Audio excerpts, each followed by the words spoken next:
네, 안녕하세요. 네, 수요일 시황방송 2주 만에 뵙습니다. 네, 지난주가 총선 투표 때문에 휴장이 있었고, 제가 영상을 이제 일주일 좀 쉬었는데요. 네, 이번 주 4월 17일이죠.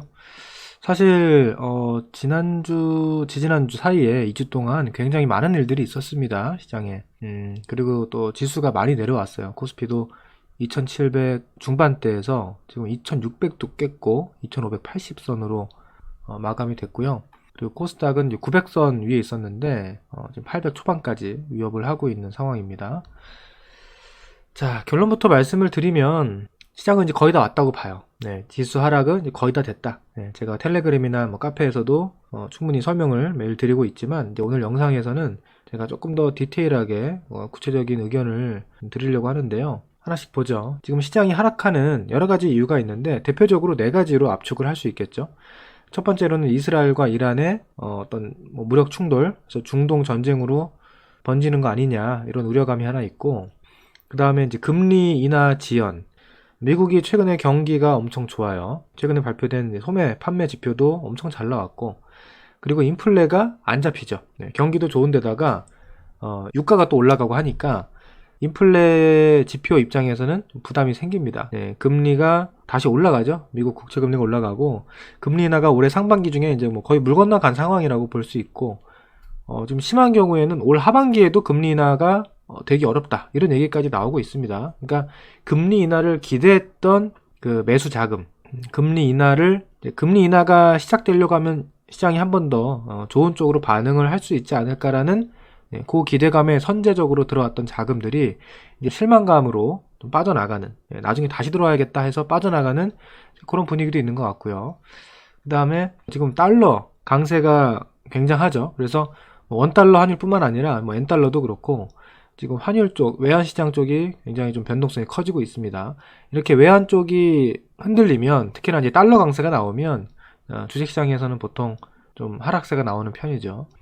그래서 이런 부분들이 지금 뭐 글로벌 증시 전반적으로 영향을 주고 있는 것 같은데, 사실은 우리 시장이 제일 심해요.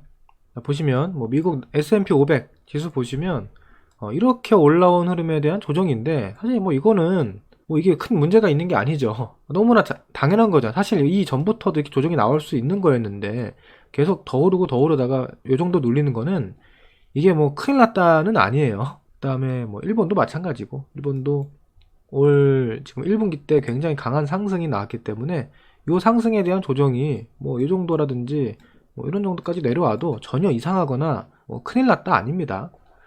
그 다음에 대만도 마찬가지죠. 대만도 더 눌려야 돼. 이거 이렇게 올랐는데 어떻게 계속 갑니까? 좀 눌릴 수 있겠죠. 이렇게 눌렸다가 나중에 가는 게 오히려 더 자연스러운 그런 상황이라서, 사실 우리 시장만 보면 굉장히 공포스럽고 뭐 큰일 났나 싶은데 그 정도는 아니다 사실. 네. 그러면 우리나라만의 어떤 이슈는 없을까 생각해보면, 이제 총선 이슈가 있었죠, 지난주에. 실제로 지난주 총선 이후에 우리 시장 하락폭이 조금 더, 좀 과격해진 면도 있어요. 그래서 이거는 뭐 제가 이제 특정 정치적인 발언을 하는 건 아닙니다. 이번 총선에서 일단 결과적으로, 야당이 이겼습니다. 그래서 여소야대 국면이 또 이어지죠.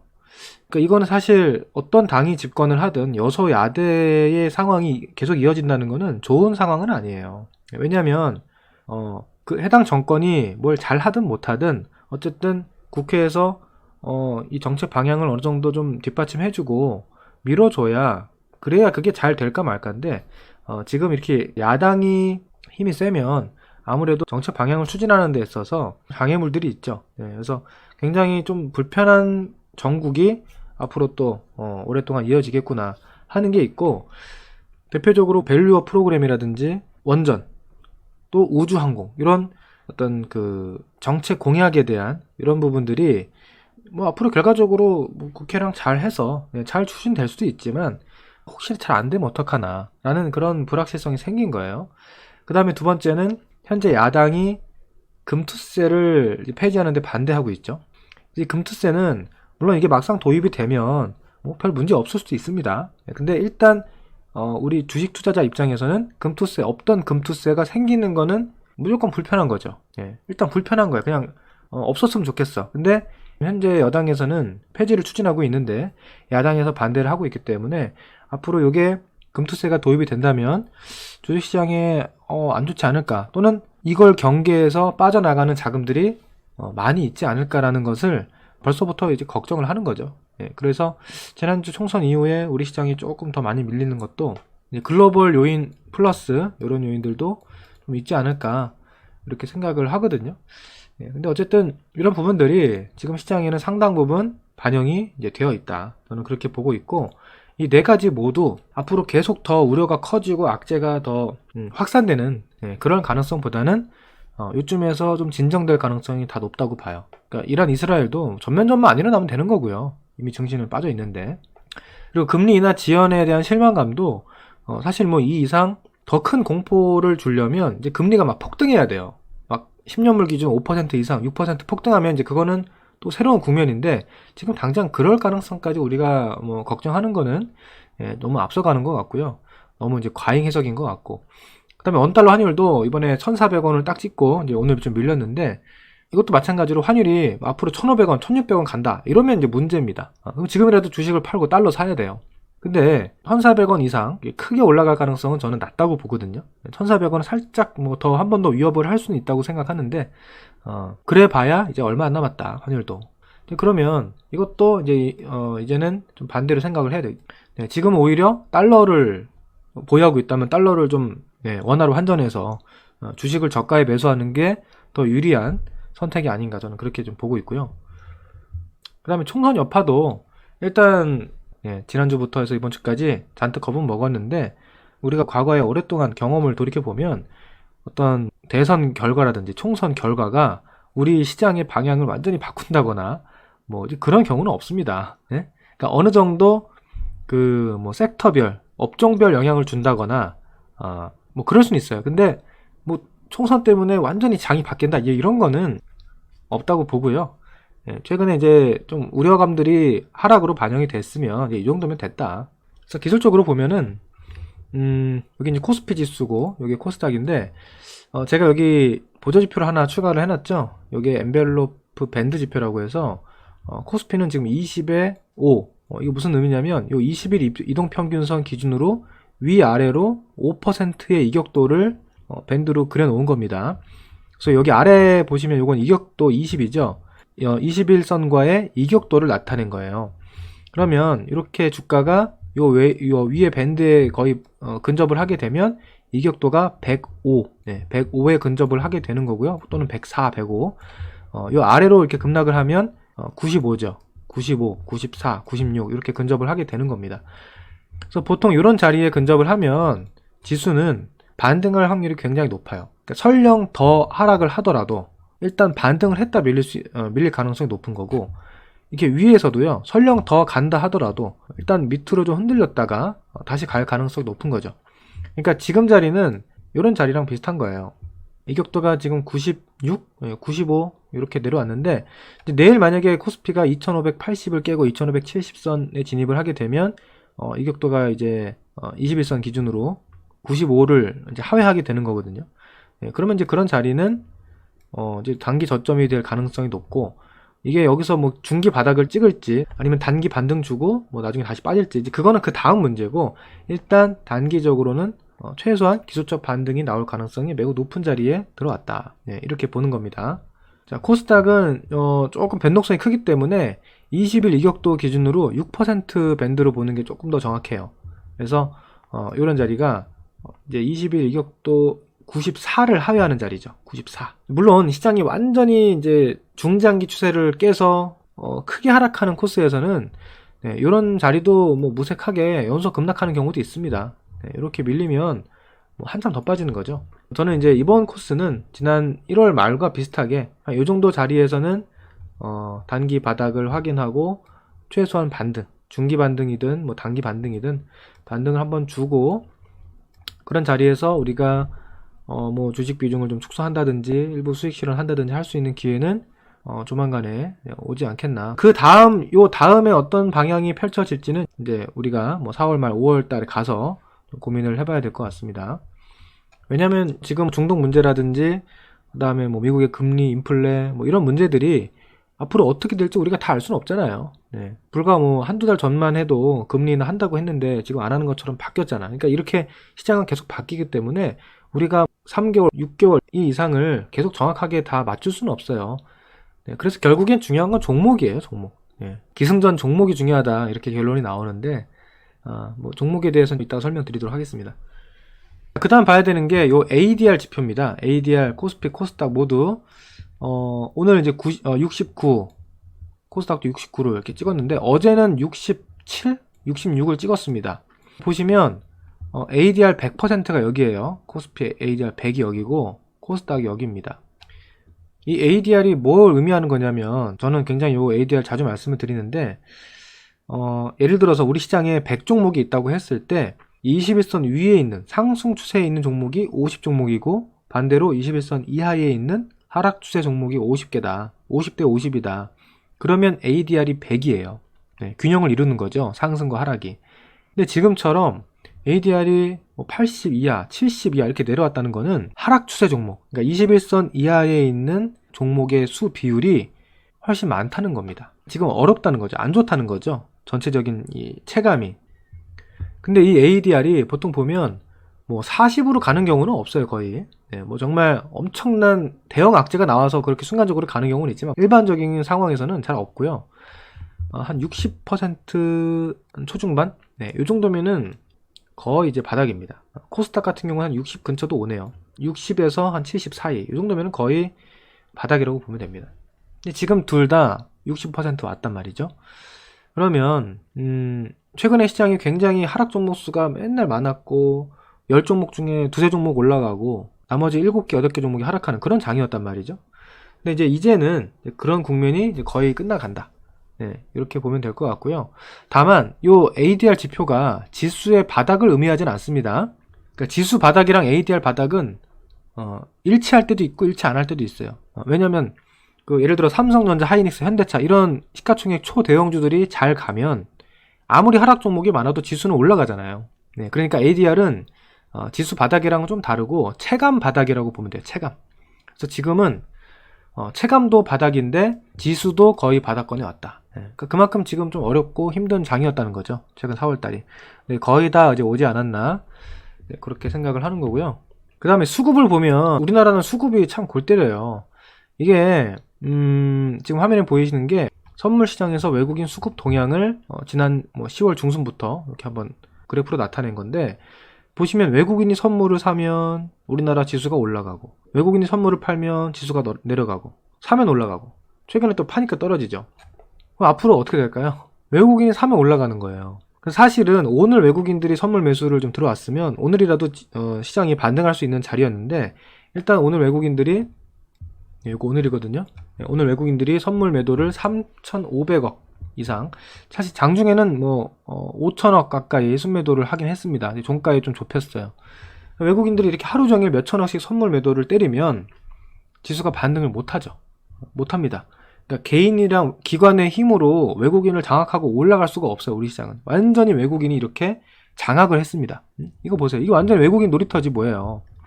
그 다음에 요거는 이제 오늘 장중 흐름입니다. 이제 방금 전에 본 거 요거는 일간 단위, 하루하루 일간 단위를 나타낸 그래프고, 요거는 뭐냐면 오늘 하루, 이건 이제 코스피예요. 선물이 아니고 코스피 현물인데요. 이거 아침에 보세요. 외국인들이 팔기 시작하죠. 그럼 지수가 떨어져요. 그럼 살짝 사니까 올라가. 다시 팔어. 쭉 떨어지죠. 이렇게 해서 외국인이 사면 올라가고, 외국인이 팔면 떨어지고, 다시 외국인이 사면 좀 올라가고, 외국인이 팔면 떨어지고, 이런 흐름이 지금 코스피 시장에서 벌어진 거고, 코스닥 보세요. 네, 코스닥도 완전 외국인들이 가지고 놀죠. 지네 맘이라니까 완전히. 일단 선물도 보세요. 선물도 이렇게 보시면 팔면 떨어지고 사면 올라가고 좀 사면 올라가고 다시 팔면 떨어지고 이렇게 된단 말이에요. 그러니까 하루하루를 봐도 그렇고 길게 일간 단위로 봐도 그렇고 우리 시장은 완전히 외국인이 장악을 했다. 저는 지금 시장이 거의 이제 바닥권에 왔다고 보고 있잖아요. 근데 그러면 지금 주식을 왕창 사면 되지 않느냐? 근데 그 부분은 이 외국인 수급이 조금 더 확인이 돼야 되는 거예요. 그래서 어느 정도 지금 주식 비중을 좀 확대해 놓고 버티는 건 맞는데 뭔가 내가 좀 공격적인 승부수를 띄우려면 외국인이 선물 매도를 끊고 매수로 돌아서는 시그널이 보이면 그때가 더 좋은 승부 타이밍이 되는 거겠죠. 그래서 내일, 빠르면 내일, 이번 주 후반 다음 주까지 이 외국인 선물 포지션을 여러분들이 보면서 그런 타이밍을 조율하면 좋지 않을까. 그 다음에 긍정적인 거 하나 말씀을 드리면, 자 보세요. 보통 이렇게 선물에서는 외국인들이 지수를 컨트롤합니다. 요거는 일별 누적으로 외국인의 현물 수급입니다. 현물 수급. 그러니까 주식이죠. 보시면 지난 10월 달부터 주식을 계속 사요. 그러니까 떨어질 때도 주식 안 팔죠. 최근에도 이렇게 시장 떨어질 때 주식을 별로 안 팔죠. 여기서도 그랬고 별로 안 팔아요. 자, 이건 무슨 의미냐면 시장이 끝나지 않았다라는 반증이기도 합니다. 그러니까 주식을 안 팔면서 선물 가지고 시장을 이렇게 출렁출렁 만들고 컨트롤하면서 한편으로는 주식 비중을 계속 유지하고 있는 거죠. 그래서 이런 점을 봤을 때는 이번 조정이 결국에는 반등이 나오고 다시 상승 추세로 돌아갈 가능성도 충분히 있다고 보는데, 그 구체적인 타이밍은 이제 거의 다 왔고 빠르면 내일일 수도 있고, 그 다음에 좀 더 정확한 타이밍은 외국인의 선물 수급 동향을 보면 좋을 것 같다. 그래서 정리해보면 지수는 기술적 낙폭과대 구간에 진입을 했고요. 이제 반등에 포커스를 둬야 되고, ADR 60대에 진입을 했다는 의미는 이제 전체적인 반등장 가능성. 그동안 하락 종목이 너무 많았는데 이제는 뭐 그래도 좀 상승 종목이 많아지는 그런 국면으로 전환될 가능성도 이제 보인다라는 거고요. 그 다음에 이제 종목을 보면, 종목이 중요하죠. 지금 우리 시장의 주도주는 어쨌든 반도체입니다. 하이닉스가 일단 코스피에선 주도주고, 코스닥에서는 반도체 소부장 관련주들이 신고가 영역에서 추세를 유지하고 있어요.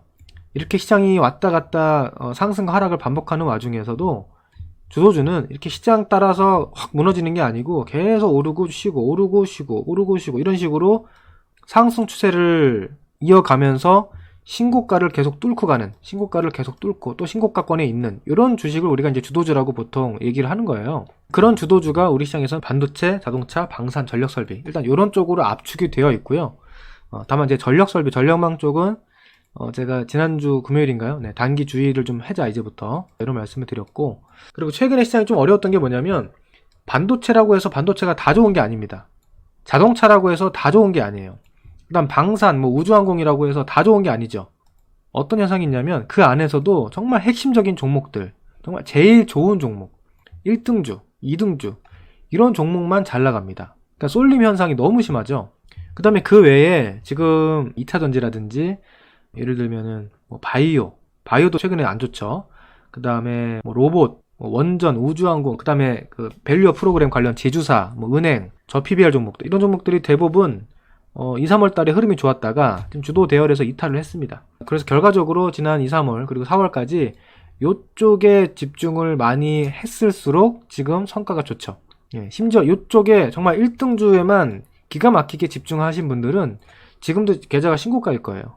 이쪽만 했으면. 그 외에 기타 다른 종목 여러 가지 섞여 있으면 조금 이제 불리해지는 거고. 자, 하이닉스입니다. 하이닉스 보시면 지금 시장을 이끌고 가고 있고, 시가총액 비중도 크고 거래대금도 크고, 그 다음에 신고가 중에 있고 단연 주도주입니다. 주도주고, 지금 HBM3E, HBM4 엔비디아에 납품하는 기술력이 다른 경쟁사라든지 다른 외부 요인에 의해서 깨지지 않는 한 하이닉스는 일단 추세적으로는 계속 더 갈 수 있는 종목이라고 일단 봐야 될 것 같고요. 무리하게 추격 매수하는 것만 좀 자제하면 계속 봐도 될 것 같아요. 그 다음에 한미 반도체죠. 한미 반도체는 하이닉스가 이제 HBM을 생산하는 업체라면 한미 반도체는 그 HBM의 그 기술을 가능하게 하는 핵심적인 장비 기술을 보유하고 있죠. 그래서 지금 하이닉스가 한미 반도체의 기술이 없으면 HBM3E를 저런 그래도 준수한 수율로 뽑아낼 수가 없습니다. 그래서 미국에 엔비디아가 있다면 우리나라에는 하이닉스 그리고 한미 반도체가 있는 거죠. 그래서 이 두 종목이 현재 시장의 주도주 중에 하나라고 보시면 되고, 이제 반도체 섹터의 주도주라고 보면 될 것 같고요. 그 다음 삼성전자가 최근에 주도주 대열에 합류를 했는데 이번 주에 조금 조정이 깊게 나오고 있습니다. 근데 이것도 7만원대에서는 또 기회로 삼아 볼만 하죠. 그래서 이런 쪽 위주로 봐야 될 것 같고요. 그 다음에 주도주는 항상 이렇게 시가총액 상위로 보면 돼요, 여러분들. 중소형주에서 주도주가 나올 리가 없어요, 거의. 그래서 코스닥에서 다음 순위 보시면 리노공업. 리노공업도 지난 11월부터 계속 신고가 추세죠. 지금 시장이 빠지든지 말든지 계속 신고가 추세에 있잖아요. 실적도 좋고 기술력 있고요. 이런 종목이 주도주 계열에 있는 거고, 그 다음 이오테크니스. 네, 이오테크니스도 뭐 리너공업도 그렇고 이오테크니스도 그렇고 제가 저희 텔레그램이나 카페에서 뭐 작년부터 계속 얼마 전에도 관심주로 많이 말씀을 드렸던 종목이죠, 뭐. 그죠? 네, 결국엔 또 급등해서 신고가 추세에 있고요. 뭐 최근 3일 동안 조정을 좀 받았는데 어쨌든 이쪽이 주도주 계열에 있습니다. 그 다음에 뭐 동지세미캠도 연중 신고가 흐름에 있으니까 이쪽도 그래도 주도주 계열이 있는 거고요. 이런 식으로 반도체가 하나 있고, 그 다음 자동차로 보면 자동차에서 사실은 그 쏠림 현상이 너무 심합니다. 보시면 현대차, 기아 괜찮아요. 그래도 그죠? 네, 뭐 고점 대비 조금 밀리긴 했는데 그래도 이 종목들은 추세가 지금 살아 있잖아요. 근데 그 밑으로 가보면 뭐 예를 들어 서현이화라든지 뭐 화신이라든지 뭐 아진산업이라든지 이런 종목들 보면은 중소형주들은 지금 반응이 없습니다. 네. 그러니까 저도 어느 정도는 주도주가 중요하다라는 관점은 계속 유지를 하고 있는데, 야, 이렇게까지 1등주 핵심주랑 그 이하에 있는 중소형주랑 이렇게 격차가 벌어지는 거는 정말 이번에 극심한 것 같아요. 네, 그래서 이런 현상이 좀 완화됐으면 좋긴 하겠는데 이게 언제 어떻게 완화될지는 솔직히 장담할 수가 없거든요. 그러니까 이런 현상이 어느 정도는 계속 이어질 가능성이 있다고 봐야 돼요. 그래서 여러분들이 계속해서 매매를 할 때 내가 예를 들어 반도체를 할 거야, 뭐 자동차를 할 거야, 또는 뭐 방산 뭐 할 거야 하면은 거기서 제일 안 오르고 제일 뭐 중소형주에 이런 거를 찾지 마시고요. 제일 확실하고 제일 좋은 주식에 집중을 하시는 게 좋아요. 아시겠죠? 자, 그 다음 방산도 보시면 하나 에어로스페이스, 네, 신고가죠? 주도주예요. 그 다음에 현대 로템, 네, 이것도 좀 신고가 뚫었죠 최근에. 그 다음에 LIG 넥스원, 네, 이 종목은 지난 2, 3월달 너무 이제 급등하니까 네, 지금 좀 조정을 거치고 있는데 이 종목도 어쨌든 크게 보면 신고가입니다. 그래서 방산 쪽에서도 대표적으로 이 대형주들이 주도권을 보여주고 있고요. 이제 한국항공우주라든지 하나시스템 좀 약해요 상대적으로. 그 다음에 퍼스텍이라든지 뭐 이런 쪽은 아예 뭐 반응이 없죠. 그러니까 방산 관련 중소형주들도 있거든요. 그런 거는 돈이 안 들어가요. 그래서 이쪽에서도 역시나 매매를 할 거면 좀 중대형주 쪽에 있는 핵심주 위주로 매매를 하는 게 그래도 확률이 높다, 이렇게 봐야 될 것 같고요. 자, 여러분 이런 현상은요 작년에도 있었잖아요. 작년에도 여러분 2차전지 매매할 때 기억나시죠? 결국에는 에코프로 BM, 포스코홀딩스, 포스코, 퓨처엠 이런 종목들만 마지막까지 끝까지 달렸고 중간에 뭐 중소형주들은 거의 탈락했잖아요. 심지어 LNF도 중간에 탈락했죠. 이렇게 에코프로 BM이 뭐 2, 3월 올라가고 6월 쉬고 7월 말까지 이렇게 주도주 슈팅까지 보여주는 요 흐름에서 에코프로는 끝까지 갔습니다. 왜? 제일 핵심주니까. 근데 LNF 있죠. LNF는 작년에 보시면 4월 달이 고점이에요. 그러니까 에코프로 BM이 여기서 한번 이렇게 더 갈 때 LNF는 벌써 탈락해서 미리 빠져요. 그러니까 LNF가 이 정도로 탈락을 했는데 나머지 그 이하에 있는 종목들은 뭐 보나 마나죠. 그죠? 그래서 이게 여러분들 시장의 주도주 논리거든요. 어떤 섹터를 매매할 때 제일 안 오른 거, 제일 싼 거에 집중을 하지 마시고요. 제일 좋은 거에 집중하셔야 돼요. 예, 그런 시장입니다. 작년에도 그렇고 지금도 그렇고 마찬가지예요. 이거는 제가 얼마 전에 카페에서도 글 올려드렸는데 제가 카페에 올려드렸잖아요. 근데 작년에도 에코프로 포스코 그룹 제가 추천할 때 이 얘기를 많이 했어요. 그때도 제가 에코프로 그룹주 추천드리면 많은 분들이 굉장히 무서워했거든요. 아니 이거 어떻게 사, 이렇게 많이 올랐는데? 그러면 어차피 주식을 사면 안 돼요. 에코프로 BM이 안 간다? 그러면 다른 배터리 2차전지 관련주 사면 안 되지. 살 거면 그걸 사야 돼. 지금 부동산도 보세요. 예. 주식이랑 부동산이랑 뭐 별반 다를 게 없습니다. 지금 여러분 부동산 시장 그렇게 안 좋다, 침체됐다 하는데 청담, 압구정, 서초, 성수 아파트는 신고가 속출입니다. 압구정, 한남동 신고가 속출, 그죠? 파르크 한남, 나인원 한남 다 신고가 경쟁이에요. 이게 뭐예요? 제일 좋은 거, 제일 싼 거 말고 제일 좋은 거, 제일 확실한 걸로 자금이 몰리고 있습니다. 코인 시장도 마찬가지. 여러분 코인도 보시면 코인에 관심 있는 분들 아실 거예요. 예전에 뭐 김치코인, 알트코인 다 막 급등했던 시절도 있었는데 요즘에 보면 비트코인만 신고가로 가고 있죠. 결국 제일 확실한 종목, 확실한 코인인 비트코인에 자금이 몰려 있고 뭐 그나마 이더리움이 지금 좀 따라가고 있는 정도죠. 그죠? 그러니까 이게 모든 시장에 지금 다 벌어지고 있는 현상이에요. 그래서 이런 걸 봤을 때는 앞으로도 이런 쏠림 현상은 어느 정도는 이어질 거다. 근데 이제 아까 제가 ADR 지표를 말씀을 드렸잖아요. 그래서 조금 완화는 되면 좋을 것 같아요. 너무 심하니까 조금 완화되면 좋을 것 같은데 어쨌든 요 기본적으로 내가 주도주, 핵심주에 집중하겠다라는 전략은 어느 정도 비중은 깔고 들어가는 게 좋다. 그 외 나머지 내 계좌의 일부 비중 가지고 중소형주나 후발주들을 노리는 거는 일부러 해야 될 것 같습니다. 그다음 전력 설비 쪽 볼까요? 전력 설비는 이거 주도주죠. 사실 저도 개인적으로 좀 아쉬운 게 이 현대 일렉트릭을 작년 하반기부터 올해 그렇게 매매를 제대로 못했어요. 재룡전기는 했거든요. 재룡전기는 수익 내고 이 현대 일렉트릭을 제대로 수익을 많이 못 낸 게 지금 보니까 아쉽더라고요. 근데 그 작년에 제가 작년 얘기를 자꾸 하게 되는데, 작년에 포스코 그룹, 에코프로 그룹도 보시면 이렇게 주가가 올라가다가 확 이렇게 각도를 가파르게 세우면서 이렇게 거래량이 실리고 변동성이 확대되면 단기 고점이든 중기 고점이든 나옵니다. 그럴 확률이 높아요. 그죠? 그렇기 때문에 지금 현대 일렉트릭이 약간 그런 느낌이 나와요. 그러니까 이렇게 완만하게 상승하다가 각도를 가파르게 확 세우면서 변동성이 커지고 거래 대금이 터졌죠. 그러면 이거는 최소한 단기 고점 나온 겁니다. 그래서 요거는 지금 시장의 주도주인 건 맞는데 단기적으로 좀 주의가 필요하다는 말씀을 지난주에 드렸고, 실제로 이게 어저께 지금 주가가 15% 가까이 급락했거든요. 제가 지난주 금요일날 말씀을 드렸으니까 주의했으면 뭐 이런 거 당할 일은 없는 거죠. 그리고 그 외에 다른 종목들은 대부분 지금 주도 대열에서 이탈해서 어려운 상황인데요.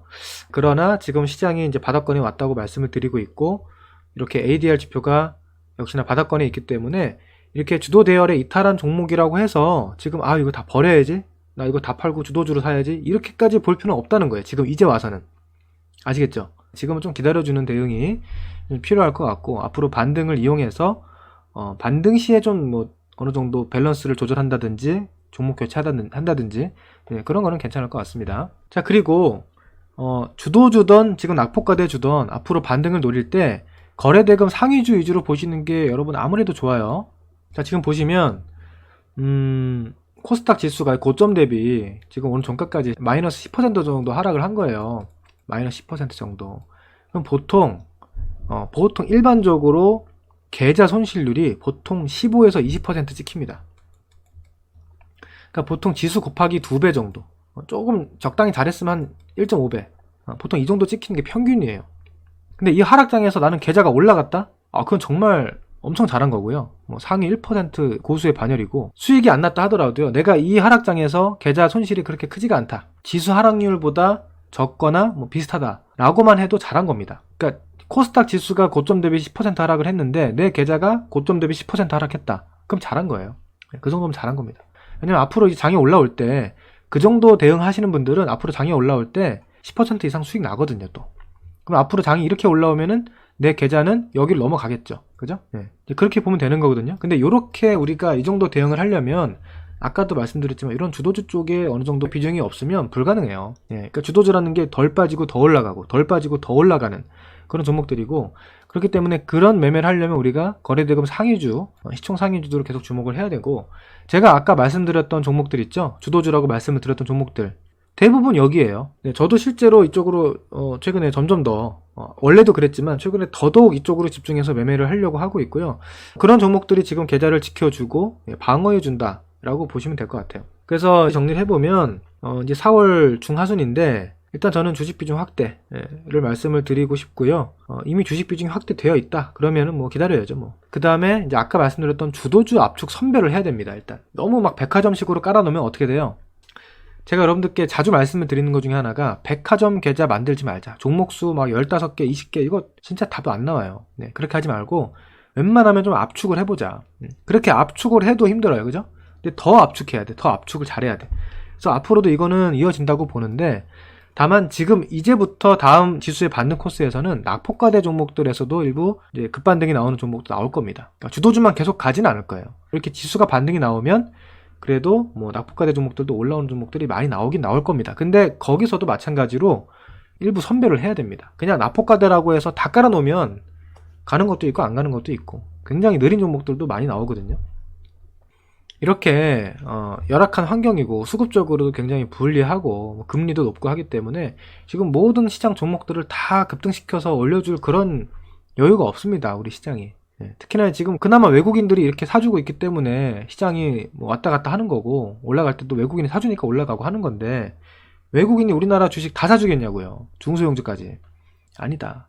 예, 그렇기 때문에 우리가 외국인들의 수급을 보면서 결국 매매를 해야 되는 건데, 그러면 이쪽을 봐야 되는 거죠. 외국인들이 살만한 종목이 이쪽이니까.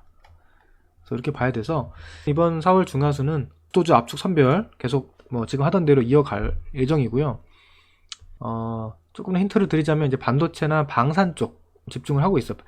사실 자동차는 제가 기아를 매매를 했는데, 기아를 저희 VIP 클래스나 중기반에서도 매매를 같이 했거든요. 그래서 뭐 VIP 클래스는 짧게 수익 내고 나왔고요. 중기반은 어저께 매도했어요. 네, 중기반에서는 어저께 11만 4천원, 5천원 구간에서 한번 수익 실현 해가지고 어려운 장이었는데 기아가 이렇게 잘 올라와줘서 수익 실현을 한번 했거든요. 기아는 지금 타이밍이 조금 애매할 것 같고요. 눌리면 또 관심 있게 볼 예정인데, 지금은 조금 타이밍이 애매하고, 저는 이제 반도체랑 방산 쪽 이쪽에 집중을 조금 더 하고 있습니다.